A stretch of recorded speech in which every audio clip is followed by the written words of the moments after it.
270. ¡Ah! ¿270 qué? No entiendo, no sé qué me están hablando. Ya estoy hasta la madre. Hasta aquí mi reporte, Joaquín. Hola, bienvenidos a mis 3 centavos con Roberto Ibarra, socio fundador de Kepen, asesor de seguros. Te voy a platicar de los 270. Ahí te va.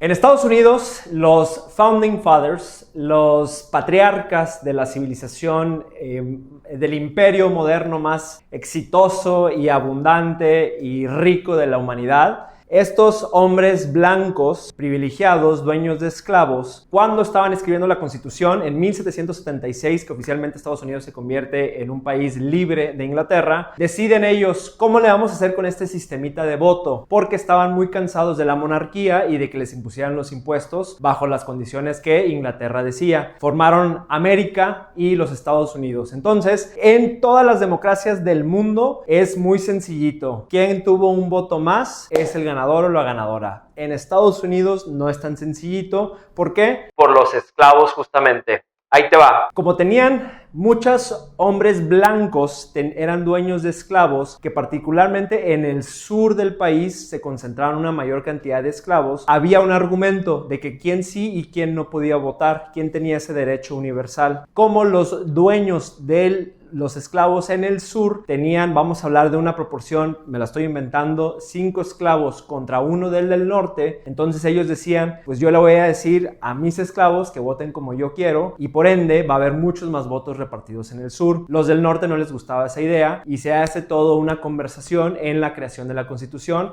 y crearon el colegiado electoral o el mapa electoral, que también es algo como lo vemos hoy en día. Hace 250 años no era así, pero ahorita es así. Ahorita vamos a llegar al presente. Todavía vamos a quedar con la historia. Entonces, en aquel momento se forman 13 colonias. Las 13 colonias repartidas entre el norte y el sur. Teníamos el norte que era anti-esclavitud y el sur que era pro-esclavitud. Por eso llegaron a una guerra civil unos 100 años después. Y básicamente dijeron, ¿cómo repartimos el pastel para que sea equitativo, para que las decisiones de todas las partes se toman en consideración? Y crearon el mapa electoral con el numerito muy relevante de 538. Esos 538 votos electorales se iban a repartir entre las proporciones de población para que todo el mundo tuviera un cierto peso en su propia colonia. Entonces no importaba si en la colonia, vamos a pensar en la colonia A y la colonia B, importaba internamente en la colonia A teníamos 10 personas, internamente en la colonia B teníamos 20 personas. Si hacemos un voto tradicional y los de la A tienen una idea y los de la B tienen la otra idea, evidentemente lo que iba a entrar en ley iba a ser siempre lo de la B porque tenían más población. Entonces dijeron, no, vamos a tomarlo en bloquecitos de las personas que están aquí y todos los que voten con la misma idea en el A versus todos los que voten en la misma idea con el B, y vamos a darle un voto de 1 y un voto de 1. De esta forma ya estabas peleando 1 contra 1 a pesar de que había una menor población en la A. Entonces ya tenían, de alguna forma tenían poder para tomar decisiones, y como eran 13 colonias, pues ahí se hacían los consensos distintos. Se creó para que si tú vives en Texas o tú vives en California, tú votas, y aunque en ese estado principalmente o históricamente se haya votado por el otro partido, está diseñado para que la mayoría del estado o las colonias, como lo pensaron ellos, tuvieran la misma fuerza o el mismo poder que un grupo mayor o menor, hablando de población, en otro estado, y que ese voto contra voto pudiera contar. Ya en la suma de los votos de las 13 colonias, o en este caso de los 50 estados, pues ya da un tema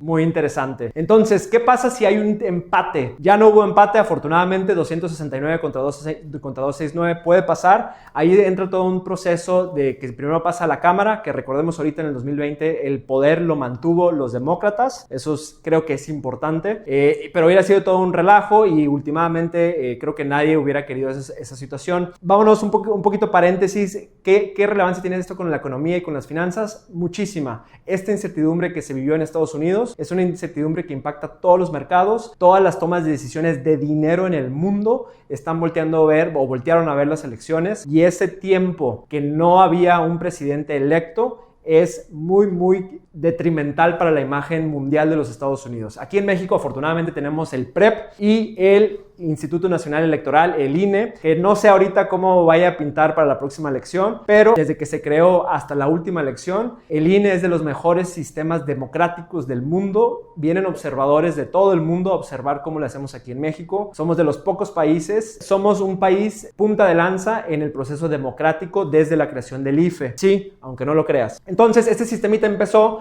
las colonias se fueron expandiendo y fueron creciendo a lo que hoy son 50 estados. Las poblaciones se fueron ahí moviendo y básicamente hasta hace unas décadas fijaron los votos electorales por cada parte de la población. La ley pide que cada estado necesita tener mínimo 3 votos electorales. Ese es el mínimo. Y si independientemente vamos a pensar en 2 escenarios, Alaska y el estado de Idaho. Son 2 estados con muy poquitas poblaciones, pero uno tiene más población que el otro. ¿Cuántos votos electorales se les dan? 3 y 3. ¿Por qué esto es importante? Porque en un estado hay más población que en el otro, entonces se vuelve todo un tema altamente complejo, que en algunos estados vas a ver que un voto electoral va a representar una población de 200,000 personas y en otro estado va a representar hasta 600 o 800,000 personas. Y eso es el argumento de por qué no sirve el sistema ya hoy en día. Se ha intentado derrocar este sistema en el último siglo, se intentó 2 veces, principalmente por los demócratas, pero oh sorpresa, los republicanos dijeron, no me lo quites, porque si me lo quitas, ya no gano, ya no funcionaría. Si ustedes se fijan en las últimas elecciones en Estados Unidos, el voto popular lo tiende a ganar el demócrata. Estados Unidos es un país multicultural, muy diverso. Esa diversidad típicamente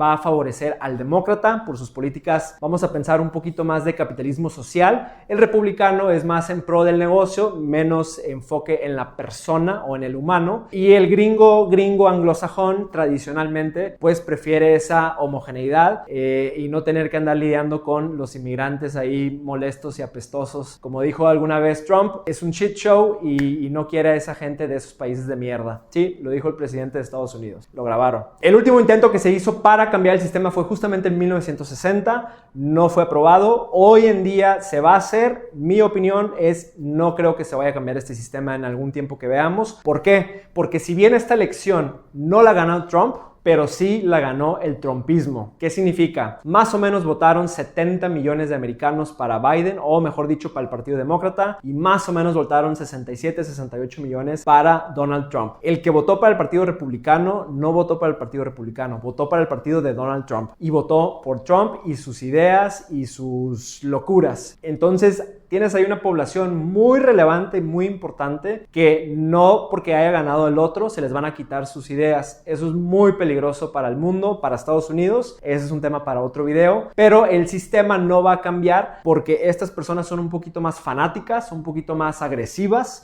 Recordemos la segunda enmienda en Estados Unidos, que también viene desde la Constitución, y al americano no le gusta tocar el tema de la Constitución porque dicen que para eso se creó, para estos momentos de incertidumbre, donde las ideas tan avanzadas de sus fundadores iban a prevalecer. ¿Qué va a pasar con este tema del colegiado electoral? Nada, apréndetelo, cada 4 años así va a ser. Donald Trump fue apenas el 4º presidente que no se pudo reelegir. Eso es un tema muy importante, es un voto de no confianza hacia él de la mayoría de la población. Creo que tienen un gran problema y va a ser muy interesante ver qué pasa con el INE y los cambios que está proponiendo Morena para el 2021. Veamos a todos cómo nos afecta y recuerda que la política no es de los políticos, es de los ciudadanos. Vayámonos a los tiempos de los romanos. Ellos decían que un buen ciudadano era un buen político. Entonces, si estás ahí al costado viendo esto de fuerita, a ti no te va a afectar. Estás un poquito equivocado, sí te va a afectar. Involúcrate, pregunta, piensa, déjanos tus comentarios. Este fue un capítulo más de Mis 3 centavos con Roberto Ibarra.